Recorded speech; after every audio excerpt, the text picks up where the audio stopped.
청명성형연구소 강사 귀비입니다.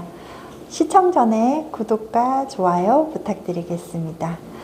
지금까지 장명과 계명에 필요한 이론을 숙지하셨고요. 이번 시간에는 장명과 계명에 참고사항들이 있어서 함께 공부해 보도록 하겠습니다. 내담자가 왔어요. 그들은 장명 또는 계명을 요청을 하겠죠. 근데 아무것도 몰라요. 그냥 그 사람이 왔는데 여잔지 남잔지 정도만 알 수 있는데 그분들을 통해서 우리가 데이터가 접수가 되어야 되겠죠.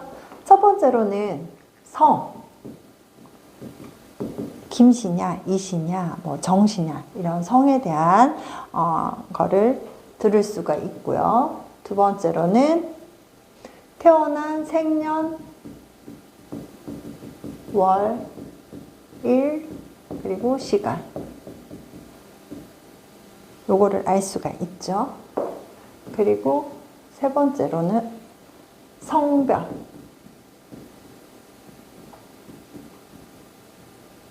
요거. 그리고 그 사람이 차남인지 장남인지 장녀인지 차녀인지 이런 서열 알 수가 있고요. 그리고 종교 이런 것들을 이제 상담을 통해서 우리가 캐치할 수가 있습니다. 그리고 상담을 통해서 그분이 갖고 있는 철학적인 마인드 이런 것들을 알 수가 있는데 이런 거는 내가 아는 게 아니라 정보를 통해서 입수를 하는 거죠. 자, 장명과 계명은 약간 달라요. 그래서 계명시 오시는 분은 두 부류의 고객이 있습니다. 첫 번째로는 계속 계명을 해요. 이름이 안 좋다 또 계명하고 또 이름이 안 좋다 또 계명하고 그런데 이론적으로 그 이름이 진짜 나쁜 이름이 아니고 자기 만족이 없어서 불만족스러워서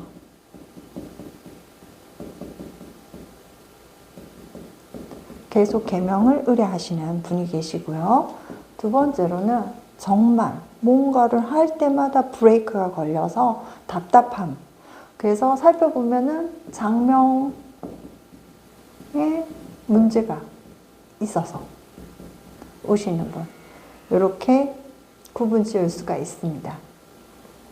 우리가 상담을 통해서 이 불만족스러울 때는 뭐 자족할 줄 몰라서 아니면 낮은 자존감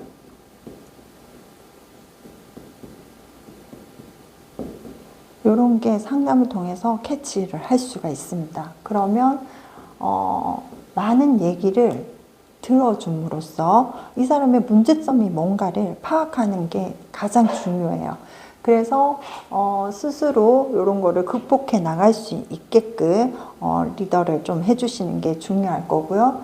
장명에 문제가 있을 시에는 우리가 배운 이론대로 이렇게 장명을 이렇게 해주시는데 이때 가장 중요한 게 계명을 하는 이유는 뭔가 문제가 있다라는 거죠. 그러니까 거기에 이제 장명 이론의 문제도 있을 수 있겠지만은 이분이 바라는 철학적인 그런 부분들이 가미가 되면 좋을 것 같습니다. 그래서 이제 그 계명시에 이분이 바라는 철학, 사고 뭐 이런 것들을 가미시켜 주는 거. 근데 이거를 할 때 내 생각이 들어가면 될까요? 안 될까요? 들어가지 않고 나의 주관이 배제되어야 된다는 거. 이게 계명시에는 중요합니다. 그러면 장명시에는 또 약간 상황이 달라요. 자, 장명에는 뭔가 없던 거에서 새로운 것이 생겨나는 거죠. 자, 아기 이름 장명이 신생아, 아기 이름 장명이 있을 수 있고요. 요즘 강아지나 고양이 많이 키우시죠?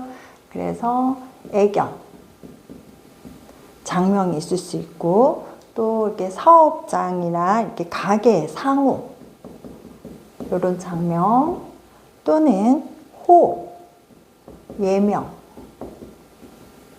이런 의뢰들이 있습니다. 자, 아기 이름 장명, 애견, 상호, 호, 예명 앞 시간에 이렇게 예시를 통해서 익히 아시겠지만 이런 거 애교 많은 이름을 지어주면 될 것이고, 애견 같은 경우에는, 그리고 상호 같은 경우에는 이제 수익을 목적으로 하는 그런 업체가 있고 비영리 집단이 있을 수 있죠. 그래서 비영리 집단에 필요한 뭐 중심에 1, 2를 넣고, 만약에 재를 추구하는 회사다 그러면 5, 6을 넣고, 이런 식으로 장명을 해주시면 되겠죠. 그리고 호나 예명 같은 경우는 내가 바라고 지향하는 그런 이제 뜻이 기란 뭐 그런 걸로 지어주면 됩니다. 근데 아기 이름 장명 시에는 좀 고려할 사항들이 좀 몇 가지가 있습니다. 자, 이 이름을 지을 때 아기가 주체이긴 하지만 젖병을 빨고 있겠죠. 그래서 이 대리인 부모님이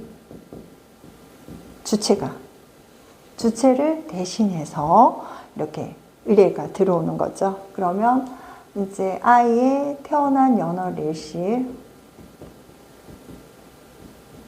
일시를 통해서 우리는 알 수 있는 게 그 아이의 기질과 성향과 건강성 이런 것들을 엿볼 수가 있습니다. 자, 이러한 정보력을 입수하는 과정에서 가장 조심해야 될 것이 내 주관, 내 생각을 강하게 어필을 하시면 안 된다라는 거. 왜냐하면 내가 결정권을 가진 건 아니죠. 그래서 이러한 데이터랑 상담을 통해서 그분의 철학이 포함되어 있는 이름을 나는 그냥 지어드리는 이제 수동적인 자세가 되어야지, 여기 이렇게 하면 안 돼, 저렇게 하면 안 돼, 내 생각은 이렇다라고 어필할 필요는 없습니다. 그래서 첫 번째로는 내 주관이 결코 반영되어서는 안 된다라는 거죠. 요거를 숙지하시기 바랍니다.